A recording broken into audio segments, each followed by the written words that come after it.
Hi കുട്ടി വ്ളോഗ്സിലേക്ക് സ്വാഗതം. ഇത് എൻ്റെ ഒരു സൺഡേ ഓഫുള്ള ദിവസം എങ്ങനെയായിരുന്നു എന്നുള്ളതാണ്. ഒരു ഡേ ഇൻ മൈ ലൈഫ് ചെറിയ രീതിയിൽ. അപ്പം രാവിലെ എല്ലാം നല്ല ബിസി ആയിരുന്നു സത്യത്തിൽ. അപ്പം നമ്മുടെ വീട്ടിൽ ഒരു ഗസ്റ്റ് വരുന്നുണ്ടായിരുന്നു അന്ന്.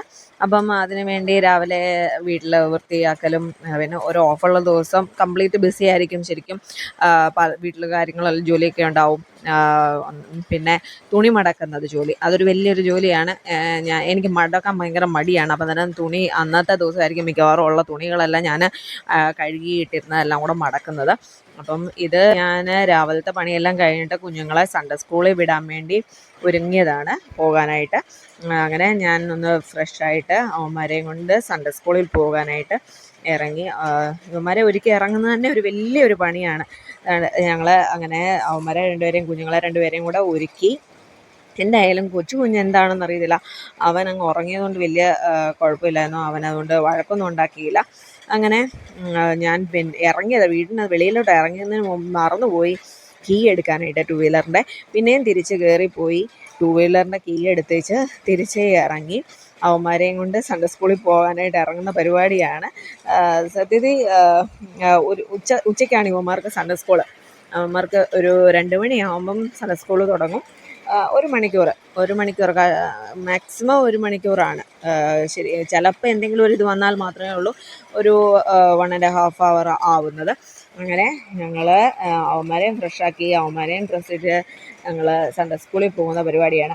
അപ്പോൾ സൺഡേ സ്കൂളിൽ പോകാൻ ഇറങ്ങുമ്പം 2 പേർക്കും മുന്നിലും പുറകിലും ഇരിക്കുന്നതിൻ്റെ ഒരു കൺഫ്യൂഷനുണ്ട്. കാരണം ഒരാൾക്ക് മുന്നിൽ ഇരിക്കണം, മറ്റേ ആൾക്ക് മുന്നിൽ ഇരിക്കണം. അപ്പം അത് എന്തായാലും അന്നത്തെ ദിവസം മൂത്ത ആൾ പറഞ്ഞു എനിക്ക് മുന്നിൽ ഇരിക്കണമെന്ന് പറഞ്ഞാൽ ആളാണ് മുന്നിൽ ഇരുന്നത്. രണ്ടാമത്തെ ആൾ പുറകിലും ഇരുന്നു.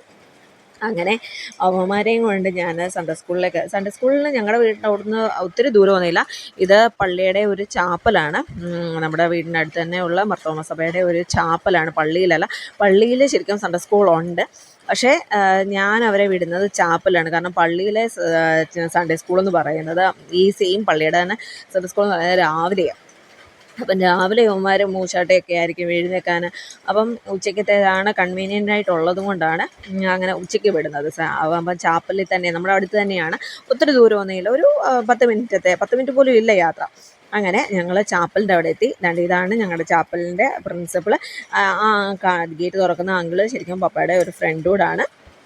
അങ്ങനെ ഞാൻ അവരെ സൺഡേ സ്കൂളിൽ കൊണ്ടുവന്നാക്കി. ആ ജുബ്ബ ഇട്ടത് അവിടെ നമ്മുടെ കുഞ്ഞുങ്ങളെ പാട്ടൊക്കെ പഠിപ്പിക്കുന്ന ഒരു ചേട്ടനായിരുന്നു. അന്നേരം പുള്ളിയുടെ ലാസ്റ്റ് ഡേയും കൂടെ ആയിരുന്നു. അങ്ങനെ അമ്മാമ്മ വന്നിട്ട് എന്നോട് സംസാരിച്ചു, മമ്മിയുടെ വിശേഷങ്ങളും ഒക്കെ സംസാരിച്ചു. പിന്നെ എൻ്റെ കാര്യം ചോദിച്ചു, ഞാൻ ജോലിക്ക് കയറിയ കാര്യങ്ങളും അതും ഇതൊക്കെ ചോദിച്ചു. അങ്ങനെ അവന്മാരെ അവിടെ സൺഡേ സ്കൂളിലാക്കിയതിന് ശേഷം ഞാൻ ജസ്റ്റ് ജംഗ്ഷൻ വരെ ഒന്ന് പോയായിരുന്നു, ടൗൺ വരെ ഒന്ന് പോയി. കാരണം ഞാൻ പറഞ്ഞില്ലേ ഞങ്ങളുടെ വീട്ടിൽ 2 ഗസ്റ്റ് വരുന്നെന്ന്. വേറെ ആരുമല്ല, അത് മമ്മിയുടെ ആങ്ങളയുടെ വൈഫും മകനുമായിരുന്നു വന്നത്. കാരണം മമ്മിയുടെ സർജറി കഴിഞ്ഞതിന് ശേഷം ആൻറ്റി കണ്ടിട്ടില്ല. അപ്പോൾ ആൻറ്റി ഗൾഫിൽ നിന്ന് വന്നപ്പം ആൻറ്റി മമ്മിയെ കാണാൻ വേണ്ടി വന്നതാണ്. അങ്ങനെ അവർക്ക് വേണ്ടി വാങ്ങിക്കാൻ വേണ്ടിയാണ് സത്യതയും ഞാൻ പോയത്, ടൗണിൽ ഇറങ്ങിപ്പോയത്. സ്നാക്സ് എന്തെങ്കിലും ഒന്ന് വാങ്ങിക്കാം, അവർ വരുമ്പോൾ എന്തെങ്കിലും ഒന്ന് കൊടുക്കാൻ. കാരണം അവർ ഞായറാഴ്ച ആയതുകൊണ്ട് അവർ പ്രാർത്ഥനയൊക്കെ കഴിഞ്ഞിട്ടായിരുന്നു വരുന്നത്. അപ്പോൾ ഫുഡൊക്കെ കഴിച്ചിട്ട് വരുന്നതുകൊണ്ട് ഒരു 3 മണി 4 മണിക്കായി സമയം അവർ വന്നപ്പോൾ. അപ്പം പിന്നെ അവർക്ക് അവർ ഇൻസൈഡ് ചായയും ഞാൻ വാങ്ങിച്ചിടുന്ന സ്നാക്സ് എല്ലാം കഴിച്ചു. അവർ തിരിച്ച് പോകാൻ ഇറങ്ങിയ സീനാണ് ഇപ്പോൾ ഈ കാണുന്നത്. ചാനൽ കാണാത്തവർ ചാനൽ കാണുക, സബ്സ്ക്രൈബ് ചെയ്യുക, നിങ്ങളുടെ കമൻറ്റ്സ് അറിയിക്കുക. Thank you.